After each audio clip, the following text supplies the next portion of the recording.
Star থিয়েটারে ডাকবাংলো নাটকে ছবিবাবু 9 বছর পর মঞ্চে। বিশ্বেশ্বর নামের চরিত্রটির কাঁচা পাকা পরচুল, দাড়ি, গোঁফ সব আছে।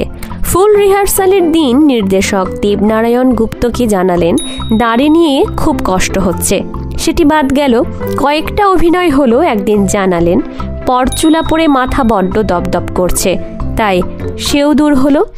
রইল বাকি গোঁফ, সেটি সিনে পড়তেন, সিন শেষ হলেই গোঁফ খুলে হাতে আটকে রাখতেন।